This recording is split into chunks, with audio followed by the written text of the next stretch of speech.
This is the OTB Television Network, a service of Capital District Off-Track Betting.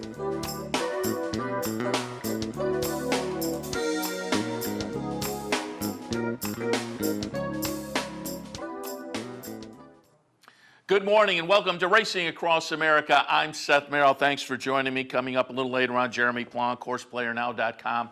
We will talk a little bit about some of the racing from the past weekend. Hollywood Futurity is going to be in there. Springboard Mile from Remington. A couple other races to get some thoughts from Jeremy on.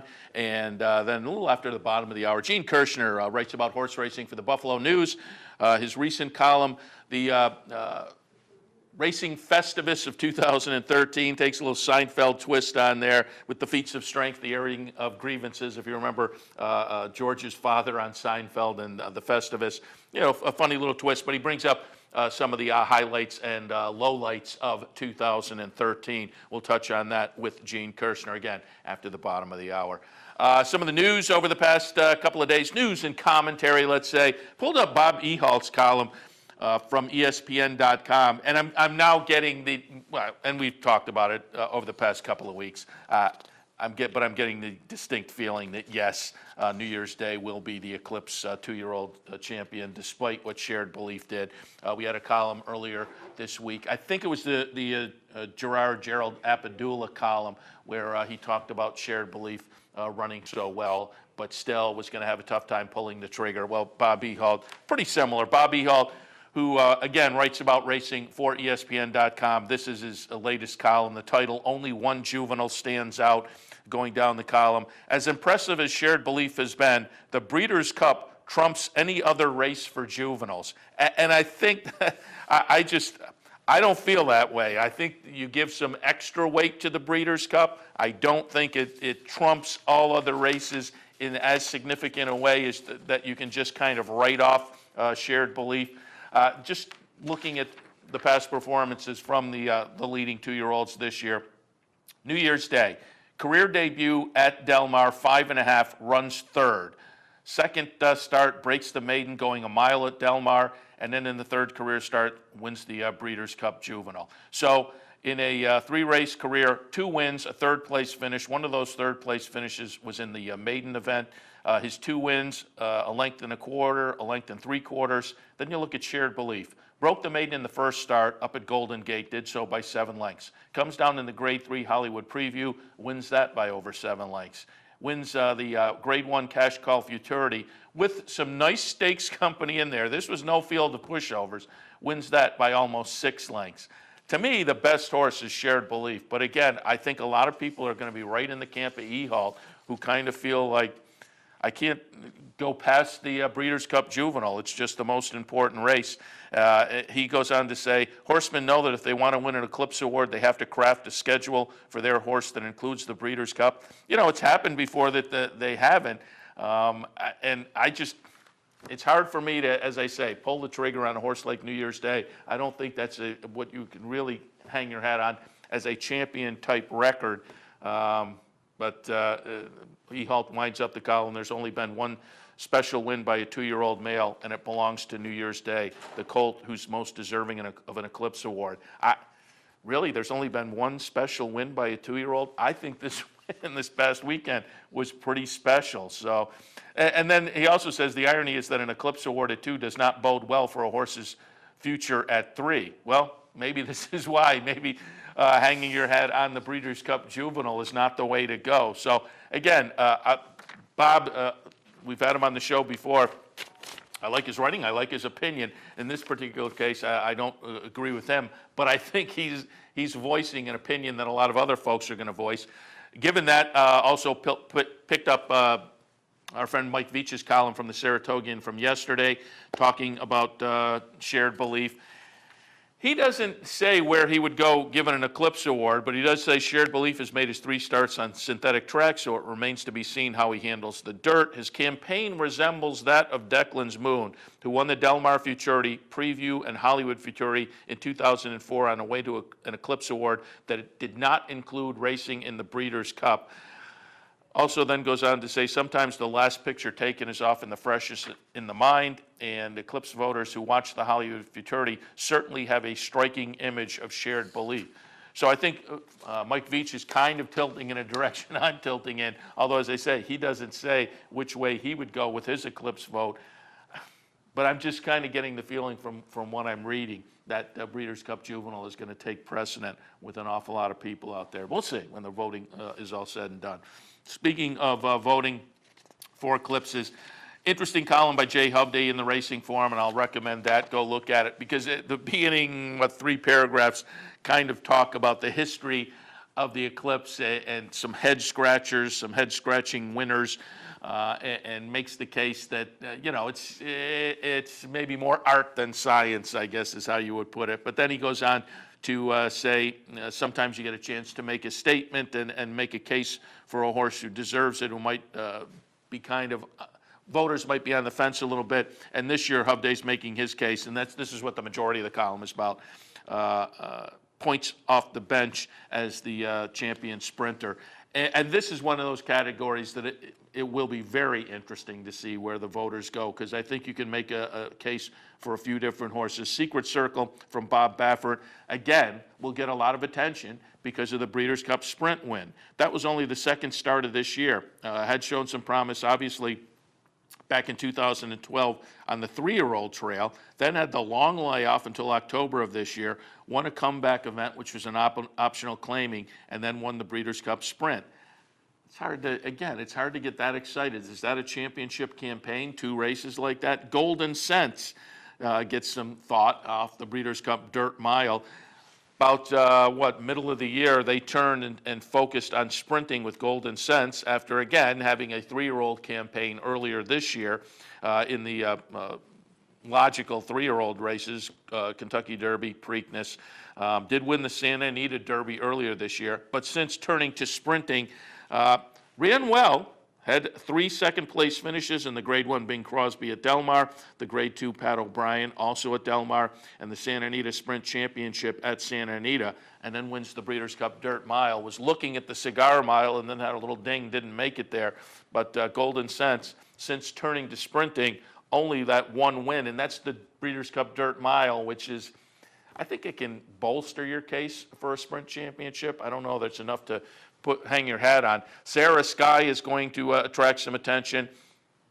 Again, the big win for that one, though, the Grade 1 Metropolitan Handicap. That's certainly a very nice race to have on your resume, but is that enough to get you a sprint championship? Had some sprint stakes wins earlier, but they were Grade 2 events out in California. So points off the bench. Again, Hovde makes the case. I think points off the bench, even before Hovde made the case, is going to take a lot of attention in this division. Only 8 career starts, 6 of those wins, 5 starts in the 2013 season. This is the ill-fated points off the bench. Prior to going into the Breeders' Cup Sprint, the horse suffered a fatal injury in workouts. So points off the bench, obviously you get a pass for not making the Breeders' Cup Sprint, but prior to that had been in 2013, had been in 4 optional claiming events, 3 wins and a second-place finish, then moved into Stakes Company at Del Mar. The Bing Crosby at Grade 1 wins that and wins the Santa Anita Sprint Championship, also a Grade 1. So a couple of Grade 1s. I think this is a horse that, in a division that just is another one of those that's a little bit up in the air, I think points off the bench probably is going to take a lot of attention. As I say, even before Hovde made his case, I think points off the bench is probably going to be a legitimate contender in a division that's a little bit up in the air. Jeff Scott, in his most recent column, you can pick that up on the Saratogian website. He writes notable New York races for this year. And always fun to read these end-of-the-year columns and these kind of things, just to click back in the memory of some nice races. He tosses in, Jeff Scott does the Metropolitan Handicap. Again, Cross Traffic was in there, Sierra Sky, Cross Traffic, certainly wound up to be a horse worth watching as the year progressed, but it was Sierra Sky who comes out of that and gets it done. And I'm just looking, she was third. In that Met Mile, Sierra Sky gets it done. Cross Traffic runs second. Yeah, and it was flat out third. That's what I thought. Metropolitan. The Brooklyn Handicap, And we've got it later on the show because Gene Kirshner mentions it in his column as well. I have to admit, I'd kind of forgotten about that. It was back on June 7th, and we'll look at it a little later on. Kaleidoscopio and that crazy come-from-behind effort came from out of the clouds. Of course, the Travers, another race on Jeff Scott's list for notable New York races for this past year, and certainly that was a nice ding-dong battle with Marino and Will Take Charge, and the Cigar Mile, which had one of the better fields of the year. And Groupie Dow, a little bit of a disappointment, but with the traffic, it was certainly understandable. Flat out, though, with a nice win to wind up the year in New York. Jockey Watch, kind of interesting. There's been some jockey news over the past week or so, but I will tout the Dick Girardi column out of the Daily Racing Forum. Victor Carrasco, and we've talked about this jockey from Laurel, probably going back a ways now, certainly with Dave Rodman when we have him in on Thursdays. But he's a guy who's going to be worth keeping our eyes on. Victor Carrasco is an apprentice jockey based in Maryland, doing very well. And, of course, Dick Girardi reminds us, going back about 40 years, there have been some very good apprentices that have come out of Maryland. You have Chris McCarron, you have Ronnie Franklin, Kent DeSormo, Mike Luzzi, Jeremy Rose, Ryan Fogelsonger, jocks that started and were apprentices in Maryland, made their name there, picked up awards. In fact, Victor Carrasco seems to be continuing that legacy down there. 21 years old, and so far Victor Carrasco this year has won over 200 races, won his 200th on Friday down at Laurel Park. He says when he came from Puerto Rico, I was hoping to win 100 races, so to get 200 is exciting. Clearly is going to be firmly in the mix as far as Eclipse Award for jockeys, apprentice jockeys. Victor Carrasco, again, keep your eyes on him, and he will be interesting to pay attention to later in the career as he loses the apprentice. Also, Trevor McCarthy down there at Laurel. Went to the sidelines, so he's about 20 wins behind Carrasco. But McCarthy went to the sidelines for a little bit with an injury, but he's one that is certainly making a name for himself down there also. Also wanted to mention there was just a little blurb in the Girardi column with 2 weeks left in 2013. Pat Faro has opened a little bit of a lead on Ramon Preciado down at Parks for the trainer's title. So could have a leading female trainer down at Parks by the end of the meet. We'll have to keep our eyes on that. Again, it's only a 4-win separation at this point with a couple weeks left. So it could be a fun battle coming down to the wire in the trainer standings at Parks, and potentially Patricia Faro could become the leading trainer down there. Wanted to touch on also within the past few days, and it wasn't dated. It's a Scott Wyckoff blog from yesterday, and it wasn't dated, but Maryland Thoroughbred Horsemen's Association has reinstituted their annual Christmas party and awards celebration. They haven't done it since 2009, but certainly Maryland racing back in the pink, it seems like. Seems like they've really come back over the past 6 months or so since they got that deal done to settle things down for about the next 10 years. But they have reinstituted their annual Christmas awards, and just wanted to mention it because the Maryland Thoroughbred Horsemen's Association Award for Owner of the Year went to King Leatherberry. His gym stable, of course, their big horse, Ben's Cat. And so that is certainly a horse we followed all year long. Comes off that nice win at Penn National the night before Thanksgiving with a move to the dirt, beat Rebo Bobo. Broke that one's very long win streak. That one then came back about a week and a half later to restart the win streak down in the Claiming Crown, but certainly Ben's Cat getting it done over a very tough Rebo Bobo with the surface switch from grass to dirt for Ben's Cat.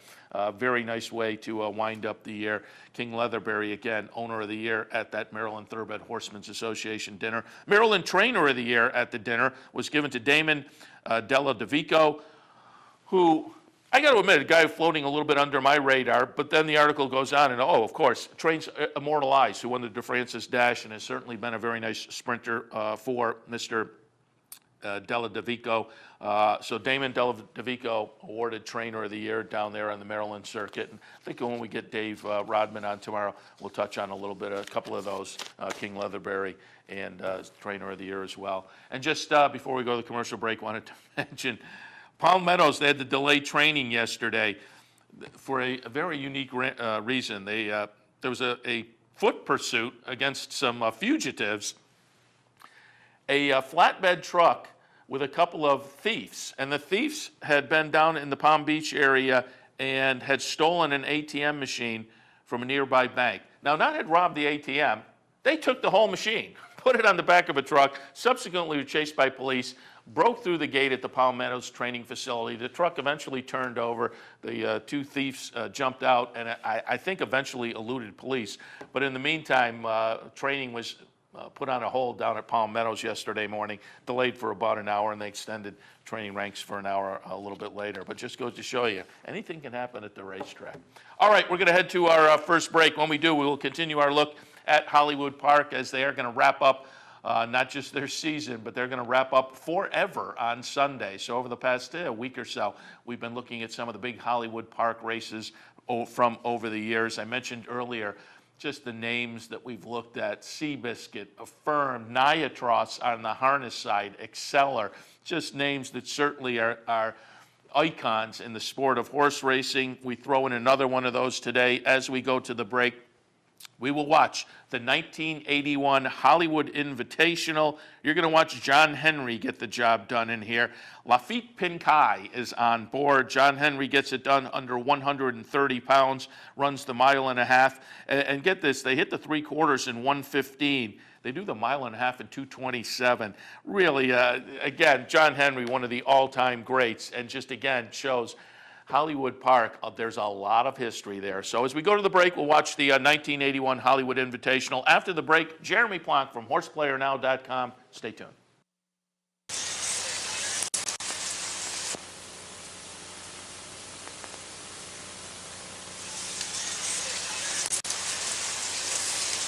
And there they go.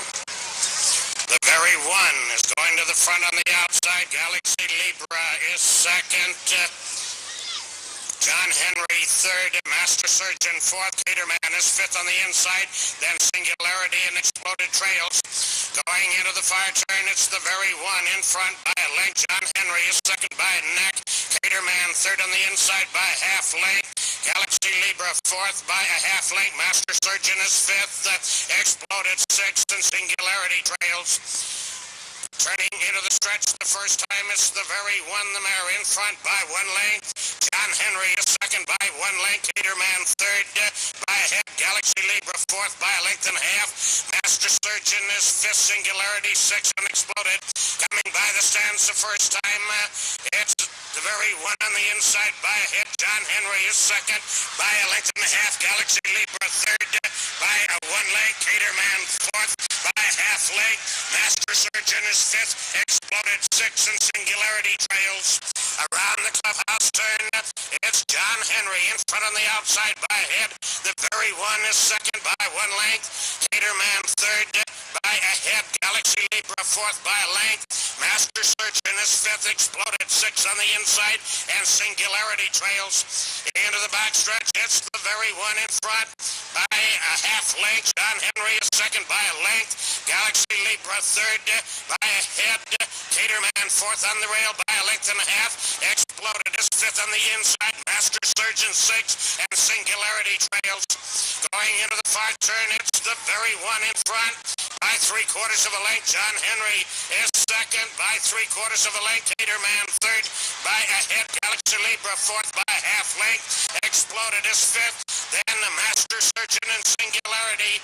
Turning for home, it's still the very one in front by a head. John Henry is second by a neck. Galaxy Libra third on the outside by one length. Caterman is fourth, and Exploded into the stretch. It's John Henry on the inside by a head.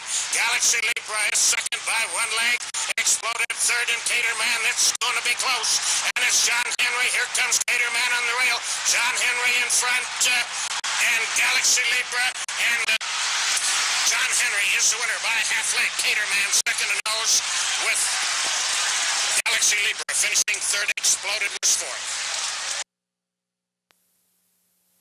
I'm Mark Cassano. Join me Saturday mornings at 10 for Down the Stretch. We'll inform, analyze, and welcome in the biggest names in racing. So join me Saturday mornings at 10 for Down the Stretch, right here on the OTB Television Network. Here in upstate New York, no one provides bettors with more wagering options than Capital OTB. Our network of ranch and easy bet locations stretches from the mid-Hudson Valley all the way to the Canadian border and west to central New York. So whether you need to place a bet, fund your Capital Bets account, or watch the next big race, all the action is just around the corner. A full list of our branch and easy bet locations can be found online at CapitalOTB.com. Capital OTB, the better and most convenient choice for wagering in upstate New York. Wagering at CapitalOTBBet.com is as easy as 1, 2, 3. 1. Capital Bet TV, the fastest and easiest online wagering experience where you can monitor 5 different tracks simultaneously. 2. Capital Bet Express. Its straightforward program layout and interactive handicapping information lets you build your wager quickly and efficiently. And 3. Capital Bet Pro, designed especially for the professional horse player. CapitalOTBBet.com. Log on today. Hey, race fans, head down to the all-new Clubhouse Racebook and get in the game. With live horse racing on more than 250 flat-screen TVs, state-of-the-art wagering terminals, fantastic food and drinks, an amazing Vegas-style atmosphere with seating for nearly 900 of your closest friends. Conveniently located at 711 Central Avenue, right off Exit 5 of I-90 in Albany, the Clubhouse Racebook is the better choice. I'm Anthony Mormino. Join me weekdays at 9 for the Handicappers Report. We'll handicap the top tracks across the country and help you prepare for the day in racing. That's the Handicappers Report, weekdays at 9, only on the OTB TV network. Welcome back to Racing Across America. Wednesday morning means a weekly visit from Jeremy Plonk, horseplayernow.com. Good morning, Jeremy.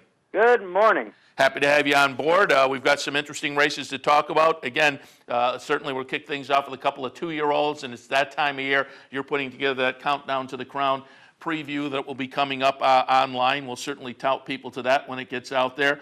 And first up, we've got a race that mentions one of the horses that you touted us on last week as a 2-year-old to watch. You tossed 3 names out there, and before the Hollywood Futurity entries were drawn, you mentioned Candy Boy. We're going to watch the stretch run to last weekend's Hollywood Futurity. Grade 1 event, $750,000, mile and 16th. Shared Belief is going to get it done as the even money favorite. That's going to be the number 6 horse. But number 4, Candy Boy, the horse you touted to us last Wednesday when you were on the program, runs second at 26-1, completes a $62 exacta behind the, that's a pretty good exacta behind the even money favorite. Obviously, Shared Belief, very, very impressive. But again, tip of the cap for calling out Candy Boy as well. Well, I appreciate that. It was a big move on the backstretch. Gary Stevens tried to take the race to him with Candy Boy, kind of went from 10th to 1st in about a half a mile. And usually when you make that kind of move, the horse has nothing left in the stretch. To hold on to be a clear second in there against a very, very good field, probably the best field of 2-year-olds top to bottom outside of the Breeders' Cup Juvenile we saw all year. So it was a good effort from Candy Boy. John Sadler is loaded. I'm telling you, John Sadler is going to have the breakout year. He's the West Coast guy. A couple years ago, Doug O'Neill got over the top, and if it's not O'Neill and Baffert on the West Coast on a 3-year-old trail, it's usually, that's where they come from. I'm telling you right now, John Sadler's going to have a big say in the road to the Triple Crown. We'll see if his horses stay together by May, but he is absolutely loaded. Good effort, but second best. Even with the premature move, you're never going to criticize Gary Stevens on a ride. But Shared Belief was best, and the margin may not have been what it turned out to be, which was, almost 6 lengths, had they not moved that soon. But I think Stevens tried to be aggressive and take the race at that point. They were second best, but I think the margin between those 2 horses is closer to 2 or 3 lengths right now than 6 lengths. Yeah, and again, no disgrace running second to Shared Belief at this point in the year. If I had an Eclipse vote, I'd go with Shared Belief. I think he's the best 2-year-old. The buzz I seem to be getting, though, is people are putting so much weight on that Breeders' Cup Juvenile. I think it's going to go to New Year's Day. But to me, Shared Belief now is the best 2-year-old out there. The disappointment in the race, I think, had to be Tapit Rich, who it seems to me now, a little bit of a head case. Maybe they have to regroup, go back into a more appropriate allowance event, and just get the head screwed on right. Yeah, and sometimes, the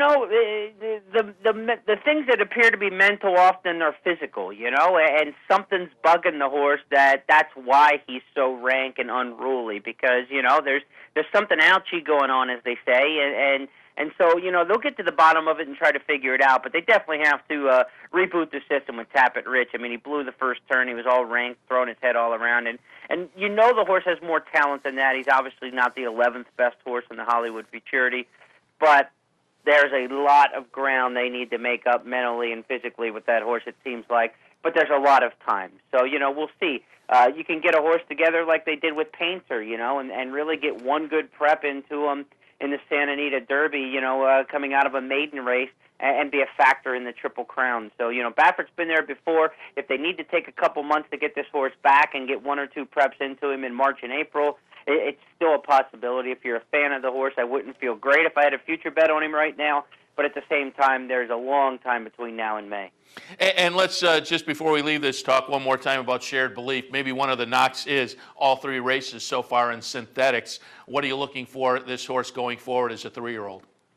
I'm a little concerned on the bottom of this pedigree that he's really, truly a great router. And I know you say, well, you just want a mile and 16th drawn away from him. But the mile and 16th races have a different race shape than what we're going to see with mile and an eighth and mile and a quarter type races. If there's any question with Shared Belief, it's basically how he's going to finish up on the back end of a well-run mile and an eighth. And we won't know that till the Santa Anita Derby because the distances won't get that far. I think with him, it's just maintain the course. I mean, he needs to, come back in the spring and get probably 2 preps. I think he's probably done enough that 2 is enough for him. A 3rd prep. Jerry Hollendorfer, one thing about Hollendorfer is this. The Hollendorfer program is every 6 or 7 days without fail. These horses work like machines, and when they don't, Jerry takes them off the path.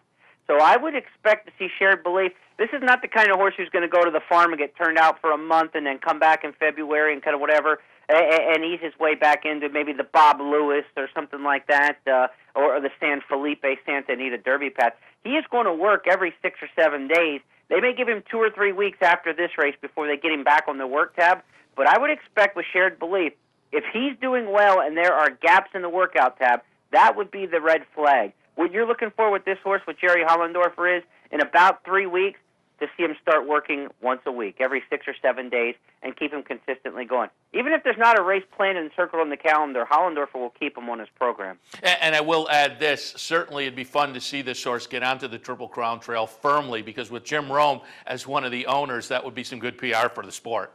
Well, it would, and Vic Stauffer in the race call really hammed it up and said the road to the Derby runs through the jungle and everything like that. Vic's trying to get on TV. I know what that race call is all about. He's hoping Jim plays it on his TV show on CBS Sports Network. You play and mug the cameras. It could get some extra publicity, absolutely. Celebrity ownership is a nice thing. It's not the kind of thing that's going to save the sport and that sort of deal like that some of the marketers in the game want to go gaga over, but it never hurts. And so, having a Jim Rome involved in the game and with a good horse, I think that's a good thing. And hopefully he can get all the way to the first Saturday in May. This is a really talented horse. I wouldn't argue with anybody who voted him for champion 2-year-old. And you and I had this discussion going into the Hollywood Futurity, and I thought, yeah, no, even if he wins, he's probably not going to do enough. But the way he won, very, very impressive. And if anybody wanted to vote for him, I would have no argument with it at all.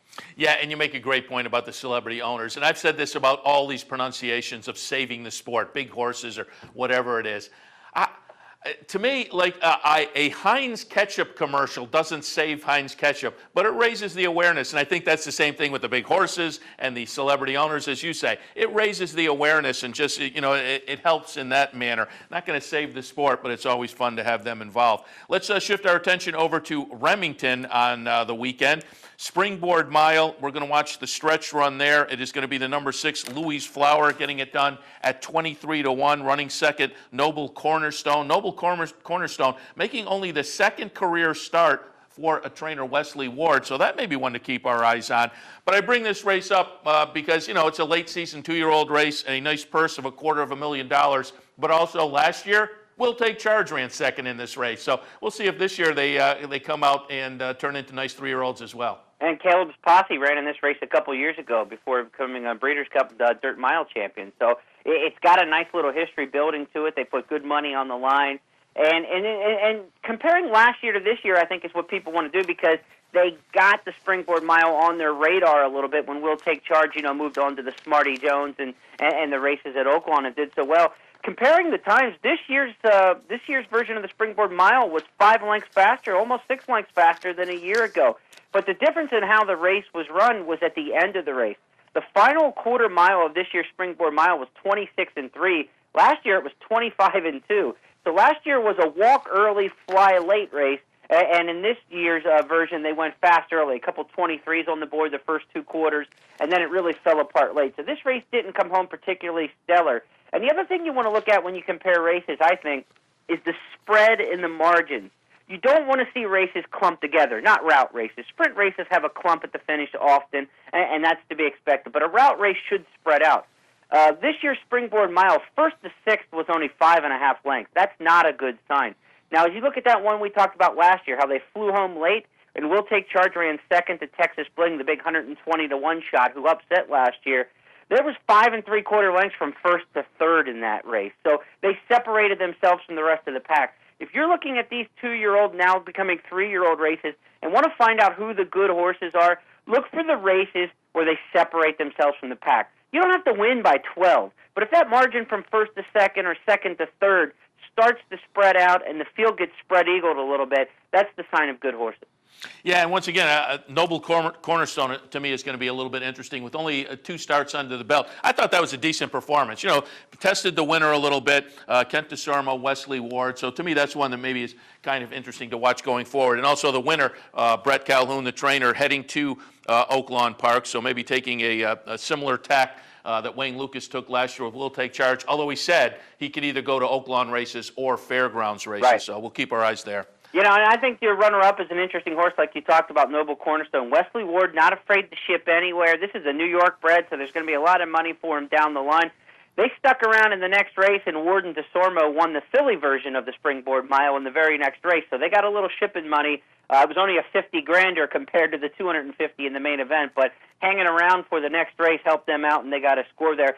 Third place finisher in this race is a pretty nice horse, too, named Smack Smack, trained by Don Von Hemel, the father of Donnie K. Von Hemel, and Smack Smack's owned by Toby Keith, the country music star, who's got a horse who's going to go to Oaklawn and have a shot there. So look for Smack Smack at Oaklawn and maybe try to earn his way onto the Derby Trail as well. And that could be another celebrity owner. You might be looking at Toby Keith and Jim Rome squaring off. There we go. All right. And I want to shift attention now to Gulfstream Park on Saturday. There was a maiden special. I had Ron Nicoletti on with me last Friday. We talked a little bit about this race just because I thought late season 2-year-old maiden special at 2 turns. My feeling was 1 or 2 or 3 of these had the potential to come out and be interesting. We're going to watch the stretch run here, and it will be the number 8, Our Caravan, getting it done at the upset price of 35-1. Now, when I talked about the race on Friday, I thought Nagaza was interesting, making the second start. Certainly the Pletcher Tabor horse, Palace Gate. Palace Gate will run 3rd, but Our Caravan gets it done. And I gave that horse a little bit of a mention, Jeremy, because it's trained by Michael Dilger. First-time starter, had a little bit of breeding, but to me, Dilger's a guy that has become very interesting, used to work for Todd Pletcher, came up to Saratoga this year, and had just started the training career. With Wired Bryan, enters into the Sanford Stakes, his first stakes entrant, and his first stakes victory up at Saratoga. So Dilger, to me, kind of an interesting guy to keep our eyes on. Absolutely. You talked about the success with Wired Bryan, and that was a horse who really ran through the stakes sprints, and we'll see if that one can go longer. But we know this one definitely, Our Caravan, in the debut to rally and win by 3 is an impressive run just on that alone. I don't know how strong the field was. Palace Gate came out of that maiden claimer at Belmont, finished up pretty well to be 3rd in here. But Our Caravan, debuting at a distance is not easy to do. So when a horse can do that, I think you always want to keep an eye on him. Dilger's also got Nowhere to Run, the horse who won a couple weeks ago at Gulfstream at a price. So the ROI on Michael Dilger, 3-year-olds at Gulfstream, or 2-year-olds, I should say, is pretty darn solid. I think the other horse was over 30-1 as well. He's got a pair of 30-1 winners, towards the tail end of the meet. I look forward to seeing Our Caravan next time. It'll be a step up in class because I don't think this was the strongest of maiden special weight fields that we'll see. And when you get to those races in January, he's going to go to a Lowndes Company and a route. He's probably going to take on some horses from the Belmont Fall Championship meet, the Churchill November meet. I think those races are going to be much stronger. But hey, tip of the cap if you had this one going into the debut because you got paid handsomely. And anytime you can win a two-turn race this time of year, it's time to get a little excited. Yeah, as you say, I will be very interested to see what our Caravan does next time out. And finally, wanted to pull up a race from last Friday, another race we talked a bit about with Ron Nicolette, a optional allowance claimer on the Friday card. It was the return of Zakov for Todd Pletcher. This is a horse that had debuted last March down at Gulfstream and won very impressively by about 14 lengths, then went to the sidelines. A son of distorted humor, out of weight a while. You wonder if there's some turf maybe in the future, but the comeback effort, very impressive. Gets it done. The number 6 horse, 40 cents to the dollar was the price. Wins by 2 lengths, and off a layoff like that, obviously there's always some question marks, but does it professionally. And just wanted to get your thoughts on Zykov. This is a 3-year-old with only 2 starts, but a couple of nice wins so far. Well, I hope he stays together and healthy because this could be the kind of horse who develops a little bit like we saw last year with Gradar, a horse who didn't have a whole lot on the resume until they got to that 4-year-old year, and all of a sudden steps up and is a big Don handicap kind of horse. And I think that could be, the trajectory for Zykov. I don't know if he's, got enough in the tank to be ready for the Don yet, but maybe he goes Hal's Hope and then into the Don, something like that, because this horse should not be winning 6 furlong races in 108 and 3 out of weight a while. You would just expect that more distance is going to be a good thing. I mean, this is exactly what I look for in a pedigree. I want a brilliant miler-type sire, like Distorted Humor, and then on the dam side, I want to see endurance, and I like to see turf on the dam side of a pedigree, and out of weight a while, just the fantastic turf mare. Probably one of the best turf mares we've had in America in the last decade. And so that pedigree is everything you want to see. The debut at Gulfstream, was jaw-dropping at the beginning of the year, and then obviously the long layoff. The return, everything you could ask for and more. So, the sky's the limit on a horse like this, but we also know this. It's very thin ice with a horse like Zykov. Didn't make it to the races until, well into his 3-year-old campaign. Didn't get back to the races, and with that time in between. So keeping a horse like that healthy and good is going to be tough. Like a Stop Traffic, a horse like that, you just kind of see brilliant speed, but they just can't stay healthy enough to do any damage. Also, this horse is going to be a tremendous stallion prospect. Let's not kid ourselves. Distorted Humor, out of weight a while, and so if the career doesn't go just right as far as the health goes with Zykov, he's going to be a stallion prospect. So how long he can stay racing, that'll be the big question. Yeah, you talk about a blue blood as far as the breeding. This is one of those. Jeremy, certainly appreciate the visit this morning. As always, obviously we won't talk to you before Christmas, so have a great holiday. We'll talk to you next week. Okay, one more horse to watch, put on your list. From Hollywood Park on Sunday, named Born Hot, Bourne, Born Hot for Doug O'Neill. The Nibbler Breaks Out angle there, a horse who had been close, and then just dominated maidens and broke out. I think this horse could be a stakes horse come up at Santa Anita. All right, we will add that to the list because so far the first couple you tossed out have been very, very lucrative. All right, Jeremy, again, thanks for the visit. Talk to you next week. Okay, thanks, Seth. Jeremy Plonk, horseplayernow.com. We'll take our next break. When we come back, Gene Kirshner, Buffalo News. Stay tuned. The future of online betting is here, and only at the all-new CapitalOTBBet.com. CapitalOTBBet.com delivers a state-of-the-art wagering experience found nowhere else in horse racing. CapitalOTBBet.com. Log on today. Fascinated by the world of horse racing? Interested in honing your handicapping skills? Class is in session. Night school, Monday nights. Easy to access online. It's free, interactive, and informative for the casual and serious race fan. Horse Player Now Buzz. Live horses to watch emailed to you daily. Our eyes, your prize. Night School in the Buzz. Visit horseplayernow.com for details. Each morning on the OTB TV network, you get the very best in horse racing programming. Weekdays begin with the Handicappers Report, where professional handicappers share their selections and analysis of the day's racing. Followed by Racing Across America, a daily conversation with racing personalities from around the country. Saturdays include Down the Stretch, where Mark Casano speaks with the biggest names in racing. And Sunday mornings, it's Loose on the Lead, where Steve Bick and I offer news and a unique lineup of weekly guests. all here on the OTB TV network. Funding your Capital OTB bet account is as easy as 1, 2, 3. 1. Easy Money. Clearly the fastest and easiest method of depositing funds into your account. Make deposits or withdrawals in just minutes. 2. Green Dot Money Pack. Gives you instant access to your funds. Green Dot Money Packs are available at thousands of retailers nationwide. And 3. MasterCard Visa. Simply click on the link from the funding page, enter your account information, and fund your account. CapitalOTBBet.com. Log on today. Missed one of our TV shows? No worries. Now you can catch all your favorite programs online. Simply log on to CapitalOTB.com and click on the YouTube link at the bottom of the homepage. And look for our new podcast coming soon. CapitalOTB.com. Log on today. Welcome back to Racing Across America. Seth Merrow in here on this Wednesday morning. Happy to be joined now by Gene Kirschner of the Buffalo News. Good morning, Gene.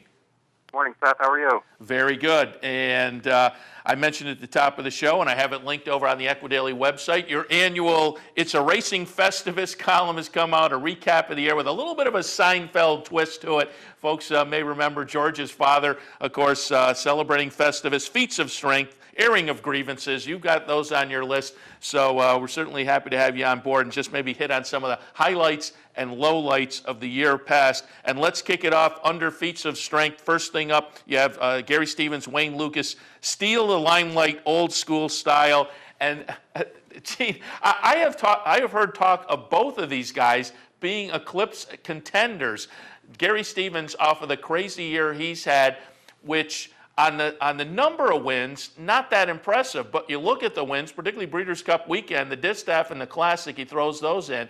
Coming off of that 5 years on the sidelines, and then D. Wayne Lukas, this late in his career, you go back to Saratoga, he didn't have that many wins, but they included the Travers and the Hopeful. So a couple of guys that have put together some very, very impressive years. Absolutely. And, old school style, George's father was the old guy who was ready to wrestle with feats of strength, and, that's kind of the way I took this one with Stevens. He won 8 Grade 1s. Like you said, he hasn't had many races. He's only had 369 mounts on the year. He's actually third in Grade 1 wins this year behind Johnny B and Mike Smith, who have 15 and 13 respectively. So, he just won big races this year. I can remember the first time I saw Gary Stevens riding Henny Hughes on Travers Day in 2005. And, I kind of took to him back then, just saying, "Wow, what a great rider he is." What he did after the long layoff is pretty incredible. And equally so for Wayne Lukas, because as I say, up at Saratoga, and you were there for some of the big days this year, obviously making the trip down the thruway from Buffalo. We saw you up in the press box, and you saw Wayne Lukas get some of those big events done. But boy, at this stage in his career, to not only get the big races that he was getting, but it looks like his horse is going to wind up with a 3-year-old Eclipse. So a nice 2013 for him as well. Particularly, there was a lull there for him. He early in the career, he had some big owners. He was one of the big names in the business. But you go back over the past 10 years or so, things weren't quite as lucrative for him. He was still out there. He's kind of become an elder statesman. But boy, this year he really put it all together. Boy, if you had a baseball has a comeback player of the year award, if we had one in racing, it would be D. Wayne Lukas this year. And not only that, he set the Triple Crown race record for wins with his 14th with Oxbow at Pimlico. So, and what Will Take Charge did, and we'll talk about him hopefully in a minute. Great year for Lukas. Yeah, absolutely. All right, before we do get to Will Take Charge, I wanted to show a race that you also had under feats of strength. And I'm glad you put this in because I have to admit, going back to June, I'd completely forgotten about it, although back then we were all over it here on the show because it's one of the best performances of the year, or at least one of the most spectacular. We're going to go back and watch the Brooklyn from this 2013 season, and we're going to see that incredible closing effort from Kaleidoscopio. Kaleidoscopio is going to be the number 4 horse here on your screen. I say on your screen, barely on your screen. That is Kaleidoscopio way over on the right-hand side of the screen. So it's hard to believe at this point this horse is going to win, but under Aaron Greider, Kaleidoscopio will get up in the 2013 Brooklyn. Subsequently goes to the sidelines. But boy, Gene, as I say, I'm glad you brought this one up because it was really one of the most eye-popping races of the year. Talk about feats of strength stuff. 22 lengths behind.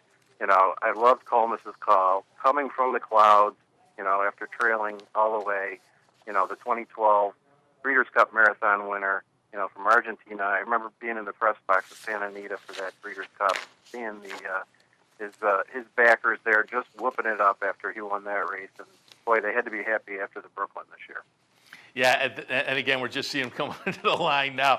And when we picked it up going into the far turn, and as I say, he was that's one of those races that if you had stopped the race at that point and walked up to somebody and said, okay, let's make some bets now, nobody was going to be taking Kaleidoscopio. Just an incredible performance. As I say, I'm glad you reminded me of that one. Now let's move on to Will Take Charge. Again, under feats of strength, you have Will Take Charge's late season charge.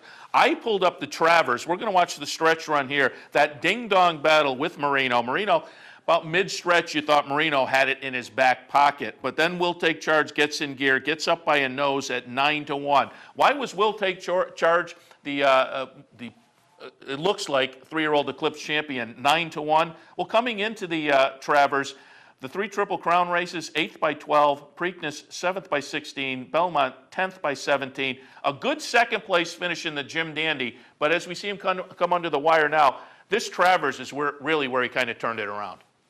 Yeah, that's really when, things started going his way.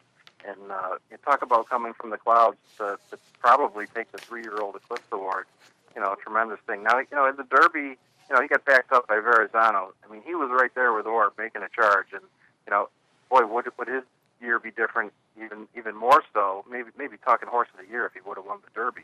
But what a feat of strength type of horse to make my list this year. One of the reasons is he had 11 starts. How often do you see that these days? It's 7 different tracks. Starting out from his hometown, his home base, Oak Lawn. And Will Take Charge. Happily, they have announced he'll be back next year. That was a little bit of a question mark, and you'd hate to see a horse like that as a 3-year-old that wound up the 3-year-old season so convincingly, particularly with the 2 races against Older right at the end of the year. You would have hated to see him go to the sidelines and go to the breeding shed, because I think it's going to be a fun year watching him next year.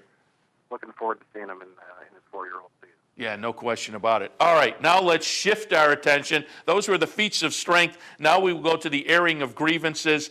You bring up the NYRA price increases that were announced just within the past few weeks at Belmont and Saratoga. Saratoga grandstand goes up to $5. Clubhouse goes up to $8. And Gene, you bring up something in here that I've been saying since that was announced. That, $5 and $8, not that much, but percentage-wise, these are pretty significant. But I've said right along, if they want to give a swipe card or something so that after the first 7 visits, maybe you get a half-price deal, and then maybe after 14 visits, you're in for free or something. If they recognize the folks who come 2 or 3 times a week or something like that, then I have no problem with it, because I think the folks who come 2 or 3 times a year, that $5 or $8 price isn't going to make a difference. But on a daily basis or on multiple times a week, you toss in admission, cost of a racing form, cost of parking. I think things start to become maybe a little bit prohibitive for some of your best customers. You mentioned that in the column, and I think it's a great point. Yeah, I mean, you take $3 a day over the 40-day race meet at Saratoga. That's $120 you're taking out of the driver's pocket right off the bat. Taking an analogy from the Buffalo Bills, I've been a season ticket holder there since 1987. What they do for your loyal season ticket holders is, a lot of times over the years, they haven't raised the prices for the season ticket holders because they're the base, the fan base. And what they've done is they've raised it on the individual tickets for each of the games. And I think NYRA could take a page out of their playbook there and either go with a season pass or, a first half of the meet pass and a second half of the meet pass and, really give the loyal customers, the thing. Now, I want to give NYRA a little credit. One of my airing of grievances last year was 50-cent tries, and they put it in. Oh, there you go. And not all the time these airing grievances, somebody's reading them. Yeah, there you go. There you go. I'm looking for the 50-cent pick 3 too. So that's in my airing of grievances for this year. I'm hoping maybe next year, now that we've seen the try turn the corner, we can get that 50-cent pick 3, which has become a favorite bet of mine. But I think they're going to have to recognize the everyday people, or as I say, even people who come 2 or 3 times. Your regulars who live up here. Certainly, it seems like they'll have to do something. But we'll see how that shakes out. Also, under airing of grievances, the Derby point system. You make the great point in here.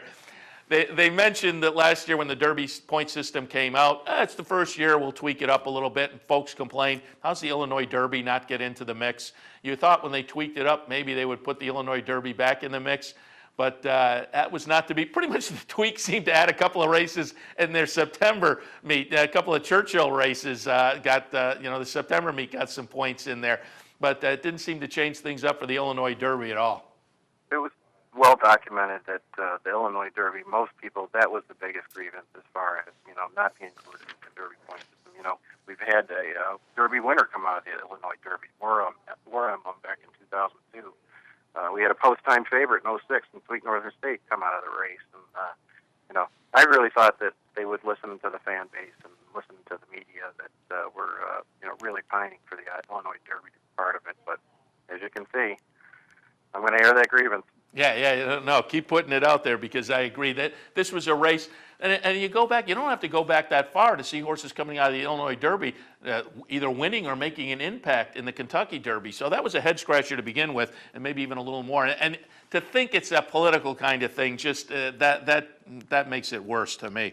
All right, let's shift on to a story that certainly was on our table this fall. Since we came back from Saratoga and moved back in here to the studio in Albany, up until the end of the Fort Erie season, weekly we had Elisa Blow on from Fort Erie. She handicapped a little bit for us. And at the end of the season, our last visit, we had a recap a little bit. Fort Erie put together some really good numbers this year.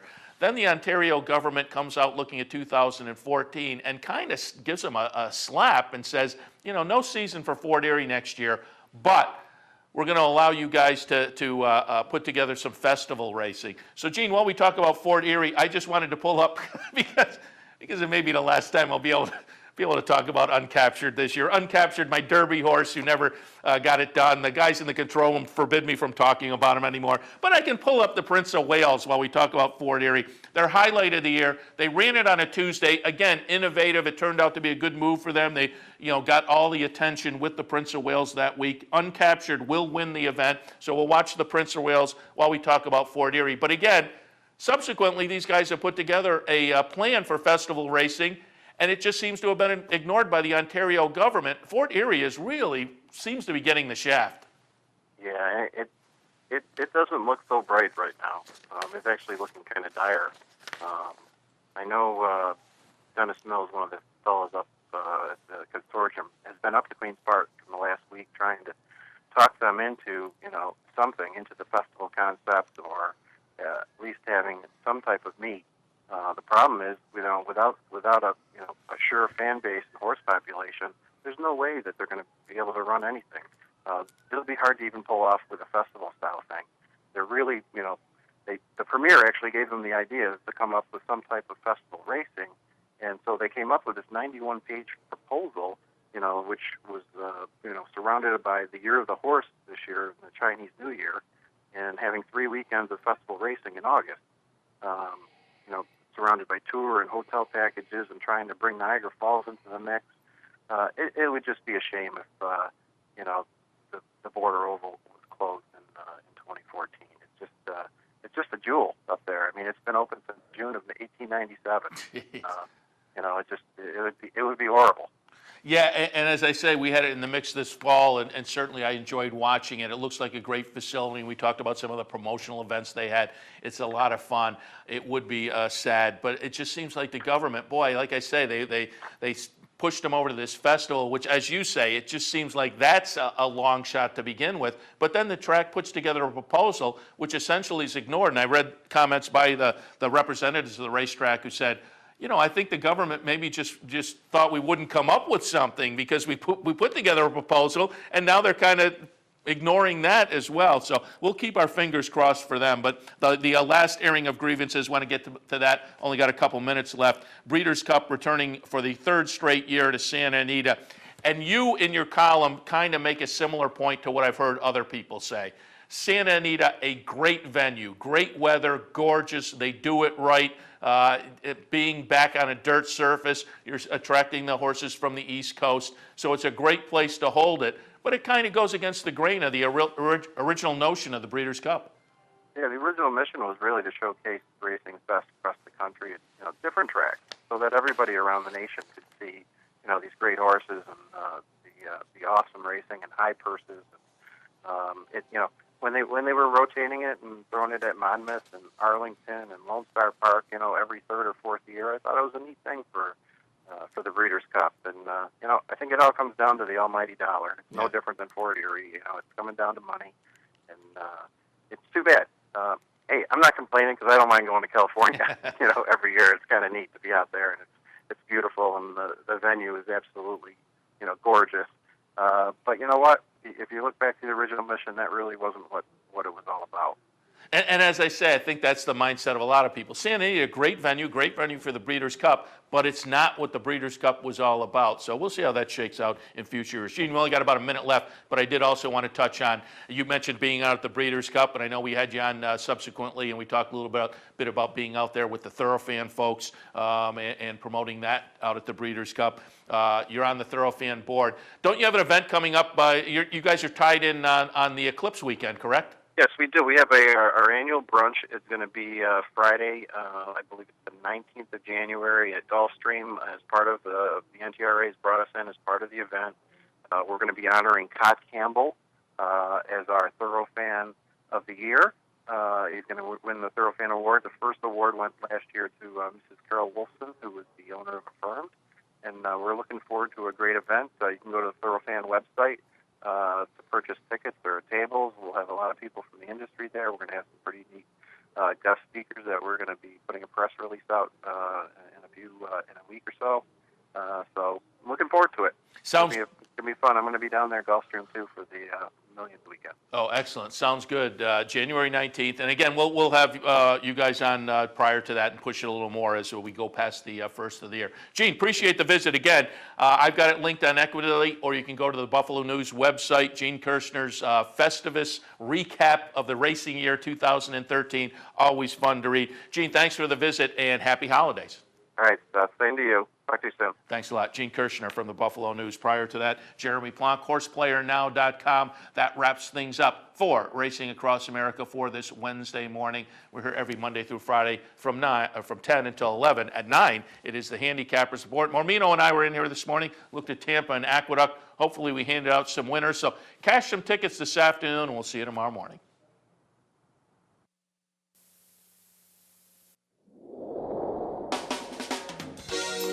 You're watching OTB TV, a service of Capital Off Track Betting.